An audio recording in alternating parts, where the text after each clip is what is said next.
Hello, welcome to another Sonic Lab special. I'm here with Bert Smorenberg, who will know from Yamaha demonstrations. In fact, if you've already been watching, you'll know that we're covering the new ReFace series of keyboards. We've looked at the ReFace CS, and now we're looking at the DX, which is actually quite exciting. It is really exciting. I mean, we know that Yamaha has an amazing legacy when it comes to FM synthesis, and this is a real FM synthesizer. It's small, however, it has an incredible, powerful sound.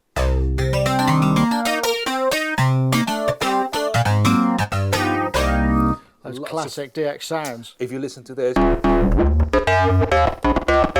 or maybe this now.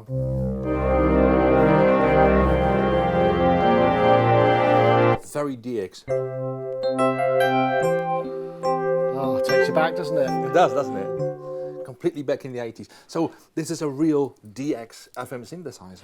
I think it's fair to say, we should also say again, you know, it's mini keys, it's got the same format as the CS that we've seen, but again, it's a solid, chunky piece of equipment. It feels weighty and substantial, and we've got the same pair of speakers, which are actually quite loud when you power them up outside. We're listening to the line out at the moment, aren't we? So. And it's battery powered too, right? It's battery powered, so you can take it anywhere you like. However, like I said, you know, if you hook it up to a really big sound system, it will sound incredible. So what's the structure? It's a 4-operator, is that right? That's correct. What I like about the whole ReFace series, especially also this one, is it has dedicated controllers. That means the behavior of this instrument is totally different than from the CS. Here we have, for example, like real touchscreen data sliders, which allows you to edit really, really quickly and much more intuitive than, you know, like for example, even if you don't know a lot about FM synthesis, you will still be able to go through presets and change. Well, that's the other thing. This has got presets too, yes, hasn't it? Does. It's got, what's it, 4 banks of 8, is that right? 4 banks of 8 sounds, that's correct. So let's have a look at the way that, so if we were to just go into an edit screen, what are we looking at here? Because this is quite a bright functional LED. Exactly. If I just go back to the first preset, you have frequency, level, algorithm, and feedback. And feedback basically means it kind of feedbacks on itself. So if I push that button and I play a note and I start sliding, it's affecting the actual FM structure of the... That's correct. And if I push algorithm, I can change the structure of the algorithm. So as you can tell, it works really, really quickly. I mean, these are the things. I mean, the DX synthesis method, while incredibly powerful, has always struggled to capture the imagination of the user because it's frankly a nightmare to program because it's so unfamiliar. Yeah. This certainly brings this more out in the open, right? Yeah, exactly. Well, as a Yamaha ambassador, I would never say it's a nightmare to program it, but it's quite, you know, you need to have a grasp of FM synthesis. And in this case, it's great if you do, but it's also great if you don't, because, like I said, because of the new buttons here, you can change the sound really quickly, even if you're not really sure what's going to happen next. And we can get into the level of envelopes and that sort of thing? Completely. So you have these 4 buttons here, but also I can say I'm going to go into edit. You can change every operator separately like this. On top of that, you have a function button. So like the old DX synthesizer, you can even initialize a voice and go back to this very simple sine wave and then start editing from there. And then in this particular instrument, we also have a double effects section. So if I go here, I can change it from reverb to distortion, chorus phasing, and I can have 2 effects at the same time. Right, and that's again edited by this touch, these touch points at least. Completely. Here. So if I have a flanger here, I can just go here, I phasing, I can go to delay, change the depth in real time, change the time, and like you said, it's a programmable synthesizer. You can store all these presets in the memory bank. There's also a looper like there is on the CS as well. Yeah. Which actually gives you dedicated buttons rather than a slider control. Exactly, that's how it works. You can just basically record whatever you like and have it running while you're editing. And this is, it should be said, it's kind of like, it's like a MIDI looper effectively. It doesn't record the audio, so you can change the voice while you're going on. That's correct. It's extremely basic, but it allows you to really focus on the editing of the sound, so that's really helpful. And how many voice polyphony does the DX have? This one is an 8-voice polyphony instrument. Right, okay. And we've got same just stereo output and same USB, USB. Which is MIDI only, right? That's correct. And the same MIDI adapter, which I'll show you. It's this particular one. Right, okay. Comes with the instrument, of course.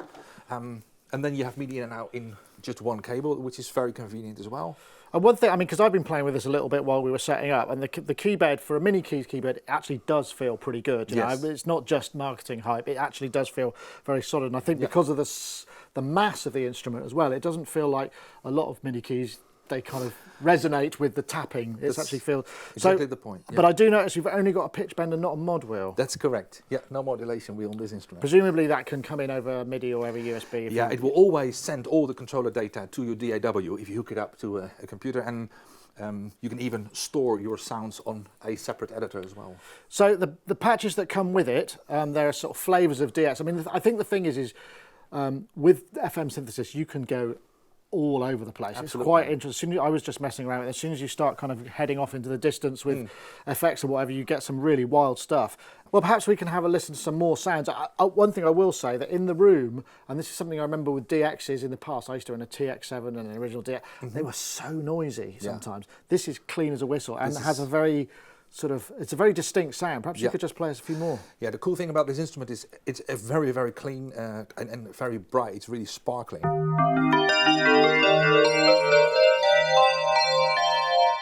Like I said, it's such a dream to edit this. I can just, for example, octave it down and put some...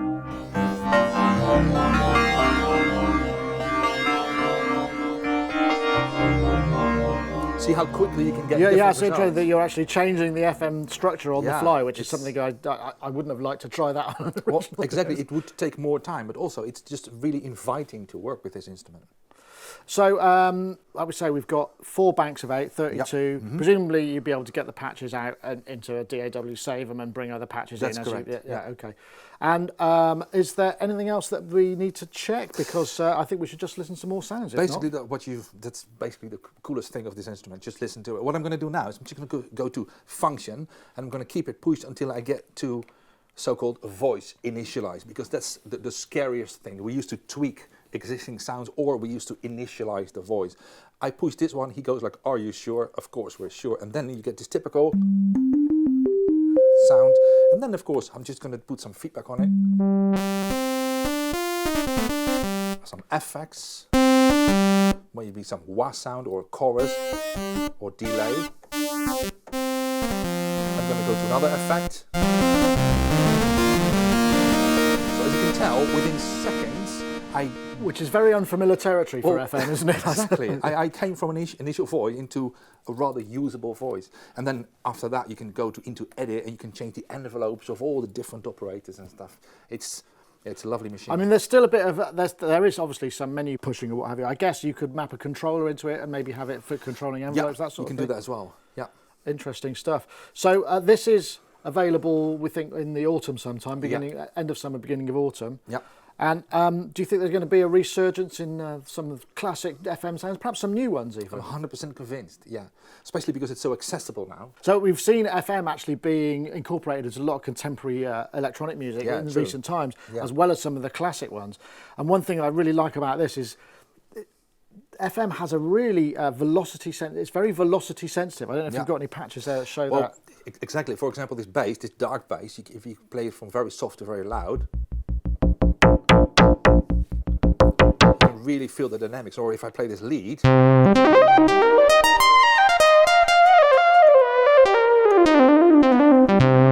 can really feel how dynamic the instrument is, although you have such a small keyboard. And it's interesting even though the original DX7 was 6 operators, you can do some really complex sounds with 4 operators. I mean, we got the classic sounds from the DX100, the DX11. In fact, the DX100, wasn't that the voice box? That was what you used for voice box and vocoder quite a lot as well, wasn't it? I think you can use this instrument in exactly the same way. So maybe the talk box is coming back as well. That would be pretty cool. So maybe just a couple more sounds? That would be great. I'm just going to play you a few sounds. Or maybe this. Or maybe this. Or unmistakably FM synthesis. Yeah, absolutely. But as we've said, it's capable of some much more otherworldly and contemporary sounds as well. So you can go from really traditional, like this, very contemporary. powerful this is. It's such a small instrument. But It's got a lot of sonic depth, and that's in the room. You can really hear the kind of crystal highs, and like we expect from FM. It's but all as there. As I also say, without the noise that we used to get from True. FM That's as well. a big difference indeed. Yeah. So, Bert, thank you very much for coming and showing us this. Good fun. It's great to see Yamaha back in the hardware FM game as well. So I'm looking forward to getting my hands on this. Good.